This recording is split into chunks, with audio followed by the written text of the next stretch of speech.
Councillor Di Ciano is next for questions. Thanks, Mr. Chair. Through you to the CFO, I'm looking at slide 33, and I see $21 billion is the amount that's needed to be spent, and I'm seeing growth-related expenditures of about $5.5 billion. I don't see the amount that's going to be generated from DCs.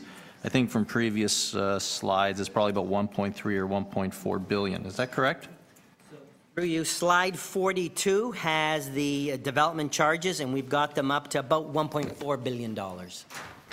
Okay, so have we lost sight of the definition of growth-related as a city, or is the Development Charges Act flawed?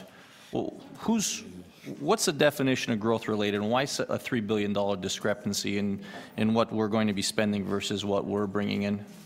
In short, through you, Mr. Budget Chief, to use your word, is the development charges flawed or inadequate? I would say yes. Because of the reductions that are in the Development Charges Act for various things, services that aren't included, that you can't have a DC for the mandatory 10% credit, we do not recover 100% of growth-related capital costs. There's that. Then there's also policy decisions that this council has made. We do not have a non-residential DC that covers industrial. For commercial, we only do ground floor commercial. We do not do offices. So there's also that. By policy, this council, for economic development reasons, have said, you know what, we're not going to do, by policy, full cost recovery. And then on the residential, there's other exemptions that we have, for social housing, affordable housing, for example. So it's a combination of the DC Act plus policy exemptions that council has approved. Okay, and with respect to Bill 73, the Development Charges Act that the province just recently reviewed and further approved, some of the technical changes that they've made, is that putting us further behind the 8 ball with respect to financing growth-related infrastructure in this city? Have they done us a favor in terms of addressing what our needs are as a city?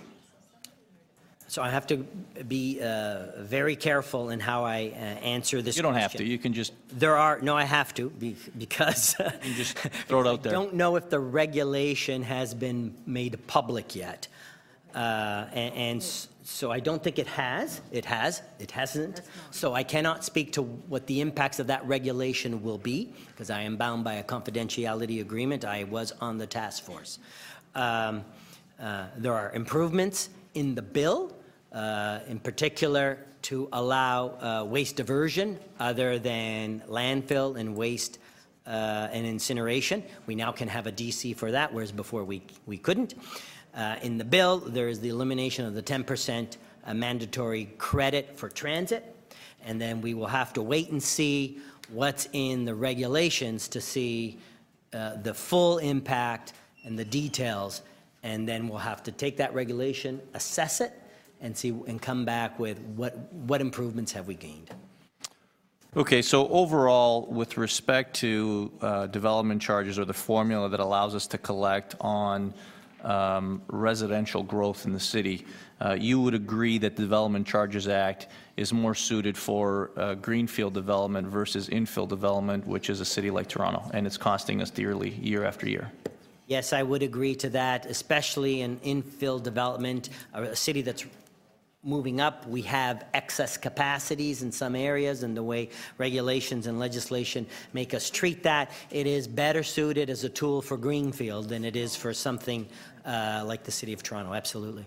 So after this review, do you have a reason or an opinion why the province neglected to listen to our concerns and readjust the Development Charges Act to better reflect our needs?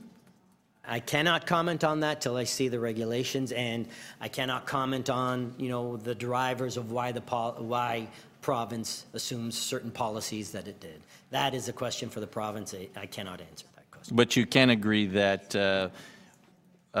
the formulas that we're working for today will, over the next 10 years, put us into a $3 billion deficit with respect to the money we collect for growth-related infrastructure versus the money we spend. There's a $3 billion hole there. overall. Aside of with DC, with the Development Charges Act, council policies, all in all, there's about a $3 billion hole that we're not collecting from growth-related infrastructure. When you take a look at everything, including council policies, yes. Thank you very much. Thank you. We'll go to outside councillors now. Councillor Cressy to begin.